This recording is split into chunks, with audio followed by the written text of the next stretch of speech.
Existen tres teoremas importantes que asocian la continuidad. Uno de ellos es el teorema de valor intermedio, el cual tiene como condición que f sea continua en el intervalo cerrado AB y W cualquier número entre las imágenes de f de A y f de B, de los extremos del intervalo. Entonces existe al menos un valor C, tal que f de C es igual a W. Aquí tenemos A y tenemos B, mi f de A, mi f de B, ¿sí? Y lo que estamos viendo es que existe un W, o sea, dentro del intervalo de f de A y f de B, tal que existe un C en los reales, o sea, entre A y B, tal que f de C le pegue a W. ¿Sí? Eso es lo que dice el teorema de valor intermedio. Y este es un teorema que sirve muchísimo para encontrar valores. Y otra cosa importante, es un teorema de existencia. O sea, el teorema solo dice que existe, no dice cuál valor es. Y dice al menos uno, pueden ser 2, 3, pero basta con una existencia de 1. Ahora, hay otras formas también que podemos encontrar ese valor C, si lo permiten las condiciones de las funciones o lo que te den para resolver un problema. Existen, bueno, como bien dice, ¿no? Tiene que ser continua la función. Si la función no es continua, no puedes usar el teorema, como pasa del lado izquierdo. Y también si está en un intervalo abierto, tampoco podemos usar el teorema porque puede ser que ese W caiga en el intervalo, en la bolita abierta. Entonces ahí ya no se cumple, solamente se cumple si es en el cerrado. Y como habíamos dicho, no proporciona un método para encontrarse. Un ejemplo del teorema de valor intermedio es, por ejemplo, que demuestres que la función f de x igual a x seno de x más 1 toma el valor de 2 en el intervalo de 0 a pi. Primero tenemos que identificar que la función sea continua. F de x es igual a x por seno de x más 1, es decir, es un producto de dos funciones. X es una función continua y seno de x más 1 también es una función continua, es la función seno subida a un lugar. Entonces, el producto de dos funciones continuas también es continua, por lo tanto, sí cumple el primer paso. El siguiente paso es determinar f de A y f de B, que son los extremos del intervalo cerrado. Entonces, f de 0, si sustituimos, nos da 0. Y en el caso de f de pi, ¿cuánto nos dará? Una vez que encontremos ese valor, tenemos que verificar que los valores que nos dieron, dentro de esos valores esté el 2. Si está el 2, dadas las condiciones, entonces sí hay una existencia. ¿Qué valor nos dio f de pi para poder determinar si existe o no?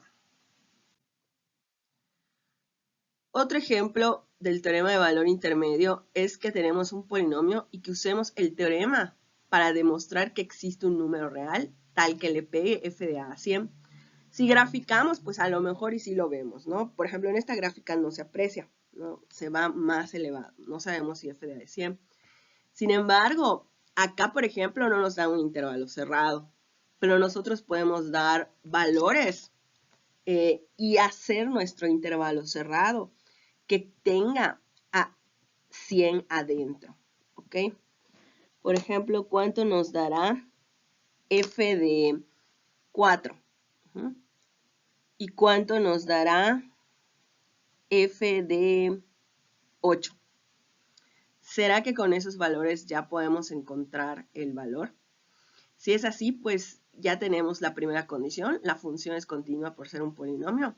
Y este intervalo, el intervalo 4, 8, a lo mejor nos puede dar una expresión. En caso de que no alcance con 8 a 100, o sea, no lo contenga, pues podemos agarrar otros valores. Hay un corolario del teorema de valor intermedio que se llama el teorema de Bolzano. Es un teorema sencillo y es como un caso particular. En este caso nuestra W es 0. Si ven, f va a ser continua en el intervalo cerrado, pero en este caso f de A y f de B tienen signos contrarios. Es decir, uno está en la parte negativa y el otro está en la parte positiva. Entonces lo que dice es que a fuerza debe existir un C tal que f de c sea 0, o sea que le pegue a 0. Y 0 está dentro del intervalo porque pues tiene dos valores, uno positivo y uno negativo.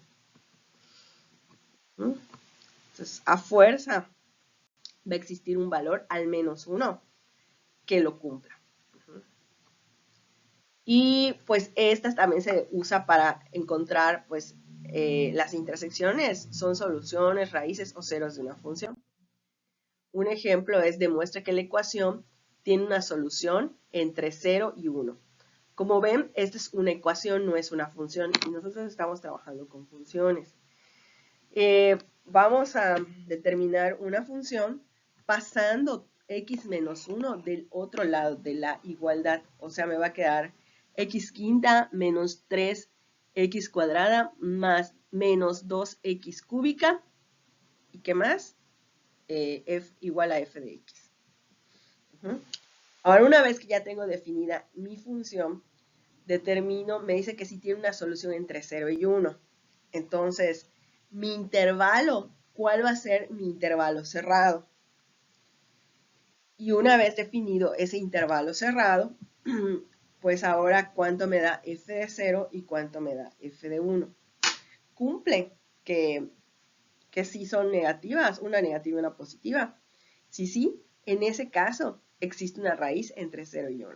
No dice cuál, solo que existe. Entonces, verificamos que f es continua en el intervalo 0, 1. Después determinamos f de a y f de f si tienen signos contrarios y ya podemos concluir con el teorema de Bolzano.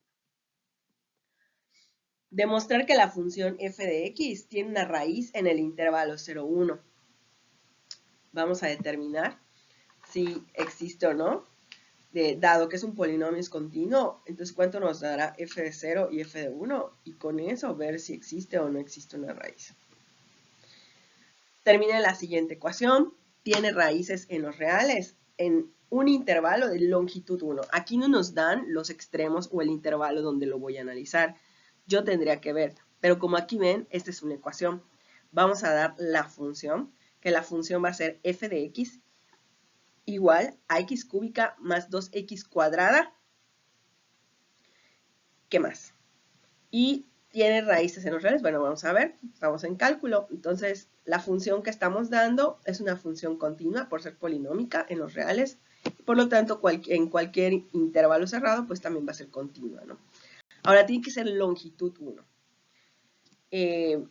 Pues vamos a determinarlo y me dicen cuál de estas opciones quedaría.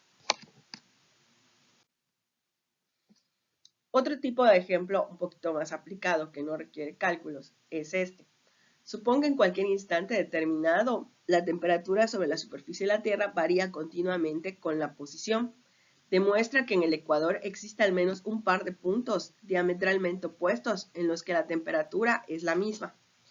Para que la temperatura sea la misma, lo que me están diciendo, y para ocupar el teorema de Bolzano, es que tengo que hacer una función que sea la diferencia de las temperaturas f de x con la temperatura inicial menos f de x con la temperatura opuesta. Esa va a ser mi función.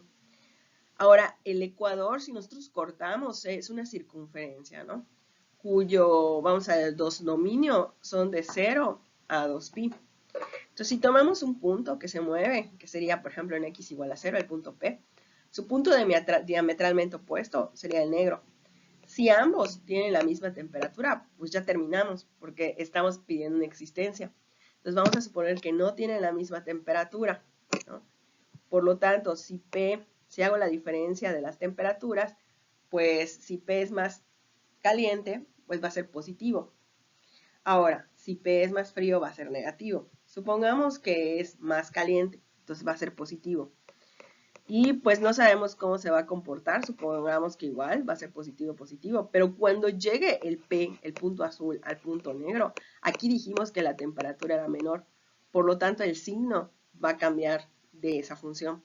Entonces, como hay un cambio de signos, entonces se cumple el teorema de Bolzano, dado que la función temperatura es una función continua. Entonces, continua y en el intervalo cerrado, pues se cumplió que sí hay una diferencia, ¿no?, de temperaturas.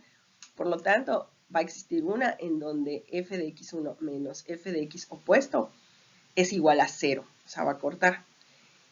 Y si pasamos el negativo, pues ya nos queda que las temperaturas son iguales.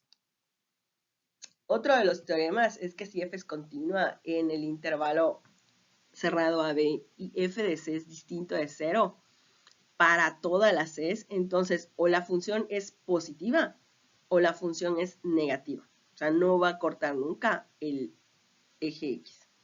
Y también tenemos que si tengo un polinomio y c y d son soluciones sucesivas, entonces los valores entre c y d, que son soluciones positivas, van a ser o solo positivos o solo negativos. Porque si fuera 0, hubiera otra raíz, pero resulta que no, porque está continua. Ahora dice, encuentra dónde el polinomio es positivo y dónde es negativo. Pues para hacer eso, tenemos que hacer los ceros de la ecuación y de esa manera, pues los signos intermedios, ahí podemos determinar si es positivo o es negativo. En el caso, el tercer teorema que vamos a ver es el teorema de máximo mínimo o el teorema de Weierstrass.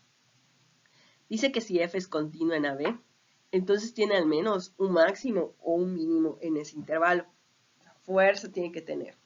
Porque si es continua en AB, observen, por ejemplo, esta función, pues tiene varios máximos y varios mínimos, ¿no? Aquí solo te dice la existencia, ¿no? Que existe al menos uno.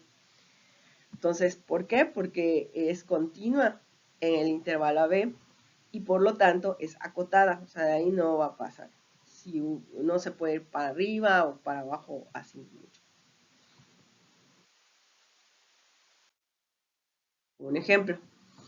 Dada la función f de x igual a x cuadrado entre x menos 3, ¿será continua en el intervalo 0, 3 y acotada en dicho intervalo? Pues primero tendríamos que determinar si la función es continua en el intervalo 0, 3. Observen que la función, en este caso, si yo sustituyo el 3, me va a quedar que en ese punto se va, ¿no? Se va. Por lo tanto, no es acotada en esa parte del intervalo. Y pues ya no se cumpliría que sea continua ni acotada. Algo muy importante es que el hecho de que no sea continua no significa que no sea acotada. Solo sabemos que si es continua es acotada. Pero de ahí